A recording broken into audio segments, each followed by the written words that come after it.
Picture this. You show up at the airport with your laptop, earbuds, and favorite hoodie packed in your carry-on. Suddenly you're stopped, not by TSA but by new government rules. You're told you can't board unless your bag, gear, and even your beliefs follow new regulations. What's happening? Donald Trump has introduced a set of carry-on policies for 2025 that could change air travel as we know it. Let's break them down, one by one, and see what they really mean for you. The first policy is called the Tech Visibility Mandate, and it's already sparking outrage. If this rule is passed, you won't be able to carry your laptop, tablet, or camera unless it's stored in a clear see-through case. And not just for TSA checks, these cases must clearly show serial numbers and be readable at a glance by new federal tech agents at security checkpoints. Why? Supporters say this is about stopping invisible tech threats, but critics are calling it a massive overreach. What happens if your device isn't in a clear case? You could face a $500 fine or be forced to check it into the cargo hold. Even worse, if your clear case breaks mid-flight, too bad. You still face penalties. No refunds, no exceptions. This has hit professionals hard, especially those who rely on expensive gear like photographers, journalists, or students. Imagine carrying thousands of dollars worth of tech, only to be turned away because your bag doesn't meet visibility standards. Civil rights groups have another concern. They warn that clear cases make it easier for cameras and surveillance systems to scan personal barcodes, tracking tags, or QR codes. It's not just about security anymore, it's about monitoring and control. And the worst part? These rules don't apply to government officials, celebrities on private jets, or VIP travelers. The elite are flying past security while everyday people are stripped of their privacy. So what does this policy really do? It blurs the line between airport safety and government surveillance, and for many, that's a step too far. The second policy takes aim at the items inside your bag, not just how they're packed. It's called the America First product ban, and it targets anything made in countries considered US rivals. That includes China, Russia, Iran, Venezuela, and possibly others. If your item is made in one of these places, it could be banned from your carry-on. That means your headphones, power bank, smartphone, or even your jacket could be confiscated at the gate. The rule doesn't just apply to electronics. Even beauty products, skincare, or snacks could be flagged if they contain materials from restricted countries. And you won't always know in advance what's banned. A new task force, under Trump's proposed Department of Homeland Security plan, would update the banned product list monthly, or whenever they feel like it. This policy is raising serious questions. Critics say it encourages racial and national profiling. Officers could make assumptions about travelers based on where their items are from, or worse, based on where the traveler is from. And it doesn't stop at airports. Trump has hinted that this same idea could be expanded to schools, libraries, and public spaces. In other words, what's in your backpack could soon matter everywhere, not just when you fly.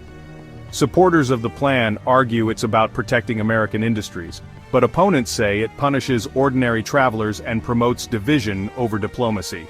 For now, every traveler would need to check an ever-changing list just to pack their bags. This isn't just a policy, it's a tool that could be used to control what Americans buy, use, and carry. Next up is the carry-on weight redistribution tax, a fancy name for a heavy new fee. Under this proposal, every traveler gets a limit of 15 pounds for carry-ons. Go over that and you'll pay $10 for every extra pound. So if your bag weighs 25 pounds, that's $100, on top of any airline baggage fees. The official reason? Supporters say it's about saving fuel and improving airplane balance. But others believe it's a way to squeeze more money from everyday travelers, especially middle-class families and students who rely on carry-ons to avoid checking luggage. The policy also makes a clear division between classes. First class and business passengers are exempt. Their ticket price covers the extra weight according to the draft plan. Critics have already labeled this the luxury loophole law, arguing that it rewards wealth and punishes regular travelers. Will it improve airport efficiency? Not likely. Experts say it may slow things down. Passengers will argue over weight, shuffle items around, or even toss belongings to avoid fees. Delays could increase at check-in counters and security lines. The result? Less convenience, more chaos, and a deeper gap between rich and poor in the skies. Even basic items like bottled water, snacks, and travel souvenirs could put you over the limit. The message is simple: fly light or pay heavy. Now let's talk about the most controversial part of Trump's travel plan, the Patriot Baggage Declaration. This rule would force every U.S. citizen flying within or outside the country to sign a special document at the airport. What does it say? It asks you to promise that everything in your bag supports American values and won't be used to promote foreign ideologies. It sounds extreme, and it is. Some of the questions include, do you affirm that all items are for peaceful purposes? Do you agree that nothing in your bag supports foreign or hostile governments? Do you understand your bag may be searched after your flight for ideological risks? If you refuse to sign, you're not allowed to fly. It's that simple. What's more alarming is what comes after. If you do sign, you're also agreeing to possible follow-up checks, weeks or months later. So what's in your bag today could get you flagged long after your trip. Foreign travelers have to sign a different version of the form, asking whether they support any group that challenges U.S. authority or values. Critics say this opens the door to ideological discrimination and religious targeting. Civil liberties groups are already preparing to challenge this policy in court, but some Trump supporters are calling it a patriotic step that protects American identity. Here's the real danger. This rule could be used to ban items like religious books, political merchandise, or even clothing with foreign symbols. Imagine being questioned for carrying a Quran, a novel written in a foreign language, or a t-shirt with Che Guevara's face on it. This goes beyond security. It's about forcing people to prove their loyalty just to travel, and that's not just unconstitutional, it's frightening.